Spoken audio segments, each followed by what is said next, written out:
one of only 6 gentlemen that had the opportunity to sign both the Declaration of Independence and the Constitution. The other 5 gentlemen that had that opportunity were Thomas Jefferson, Ben Franklin, John Adams, Robert Morris, and James Madison. This is a great tour, ladies. I highly recommend this.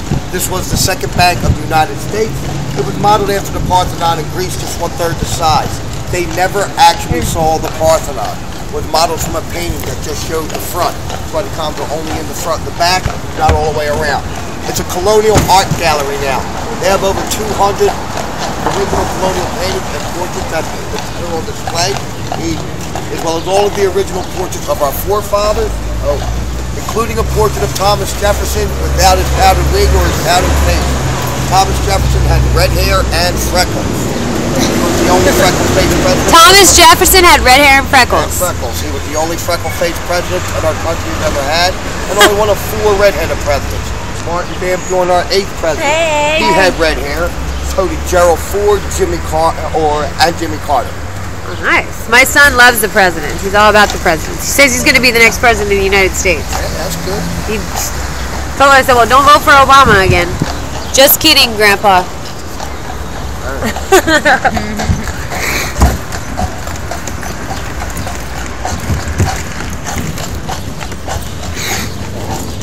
First building that's on the left, got the 2 long skinny windows on the side of it, is New Hall. That was our country's first War Department. Wow. It took 12 men and a budget of $5,000 per year to run it. Definitely not today's Pentagon. It's a museum now dedicated to the United States Marines, who were also founded here in Philadelphia, November 10th, 1775, on 2nd and South Street, at a place called Tunn's Tavern. The average age of a soldier during the Revolution on both sides was 12 to 15. The building with the white fence in front of it is Carpenter's Hall. That's where our very first Continental Congress held their meetings.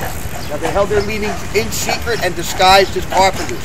All they did was write letters to King George III, including the most famous set of letters, the Olive Branch letters, which stated taxation without representation is tyranny. Damn, you're good. Also, right where that young gentleman standing, you see that square patch of ivy that has a sign in it? Yeah. Just a brick square, nothing else.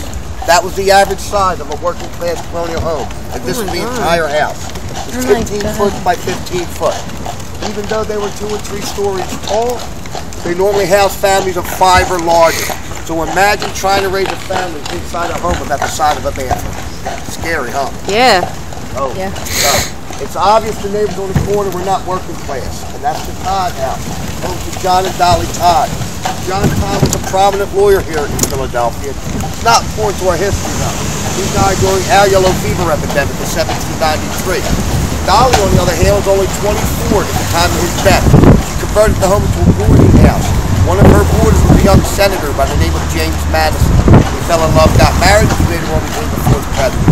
Dolly did very well for herself. Wow. Dolly Madison was the first one to serve cake and ice cream in the White House versus tea and crumpets. I'll talk about that in just a second. But she also wore all of her skirts above her ankles. She was very outspoken, but not like anyone telling her what to do.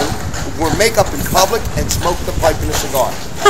Oh, now this building right here is the Philadelphia Contribution Ship. It was founded in 1752 by Benjamin Franklin.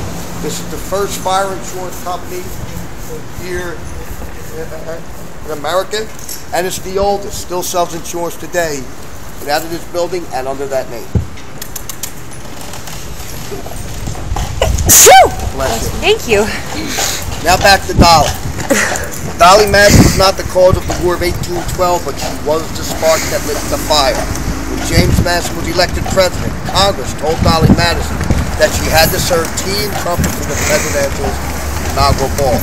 That was a tradition of the first 3 presidents, because not only did they still honor the King and Queen of England, they still upheld all English traditions, even after we won the independence.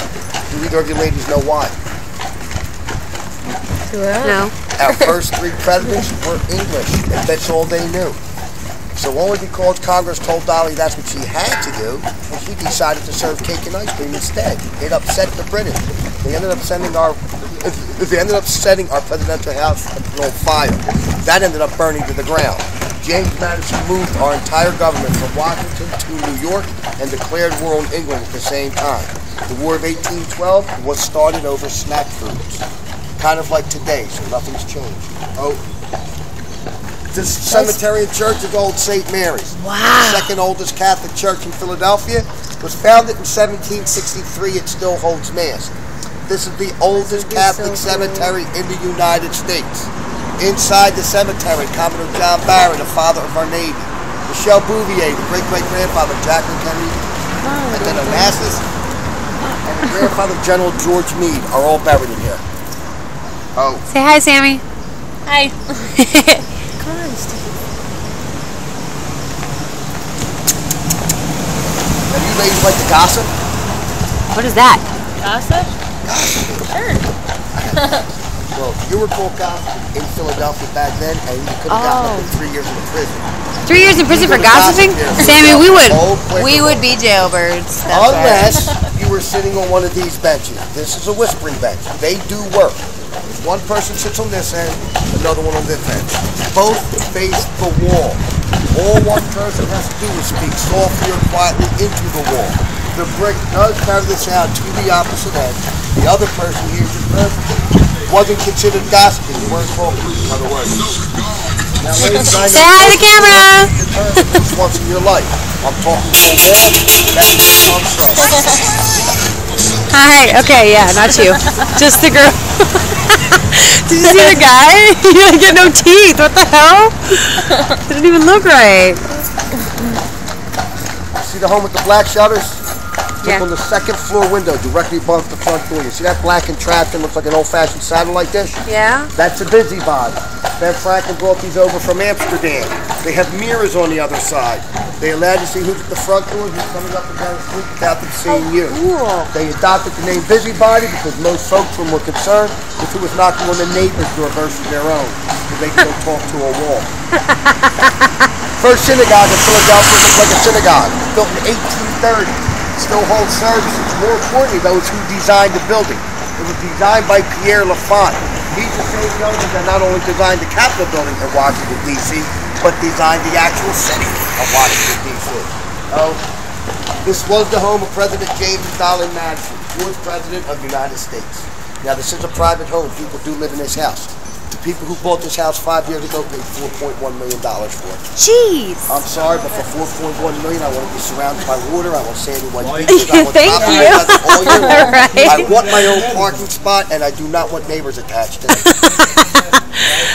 That's awesome. Talk about some fun stuff now. The home of the bubble glass was built in 1973 by the president of Coca-Cola.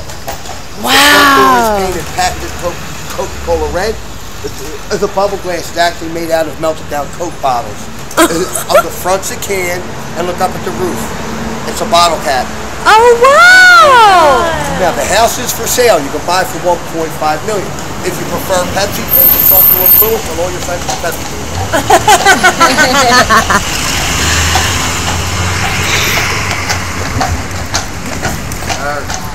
Wall.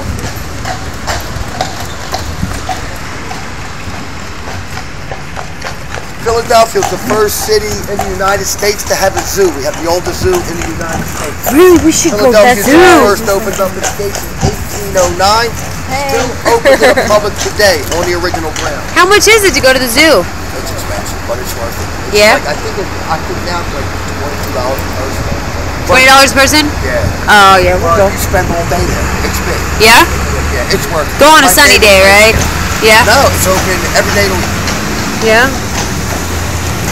We were the first city in the United States to have a circus, and the first city in the United States to have a candy store. Wow. We still have the candy stores on Front Hey, Market. I'm on a They Chains? still- Chains. carriage ride downtown They still make Philly. and sell I'll their call own you back candy. when you are. Very first cotton candy and lollipop made in America, made here in Philadelphia. Soda pop was invented in Philadelphia. How'd you do that? 1807 by a gentleman by the name of Dr. Philip St. Physic. Dr. Physic was the one who put the artificial carbonation into the water. He gave to his patients who had upset stomachs. It worked. It just didn't taste good. So we ended up adding fruit syrup to it. Very first flavor of soda made in the entire world, black cherry. Really? You ladies like ice cream. I love ice What's cream. your favorite flavor? Banana? God, how were you going so fast? Banana chocolate? Well, see, I'm a chocolate. I'm a chocoholic, so that's one of my major foods. Yeah. Dark chocolate actually burns more fat, and it has that antioxidant, so you know that, Well, right? you're okay, Yeah. right? That's actually good for your heart. It is. Very first flavor of ice cream made in America was made here in What do you mean you don't know what's by going Benjamin on? Franklin. He brought the rest of the ice cream back from Benjamin Franklin invented so much stuff, and he invented ice cream? And he didn't invent it. He brought the recipe back from France. He wouldn't share the recipe of ice cream Really? with anyone What the for fuck, 2 years. dude? So it was the only flavor that we could have gotten here That's for 2 not years. good. Because Benjamin Franklin only made his favorite flavor of ice cream. Tomato. Tomato ice cream? Yeah, Benjamin Franklin was Franklin's smart, he favorite wasn't ice normal. cream is tomato. That's crazy. Oh my God. He finally shared Okay, the hey, recipe.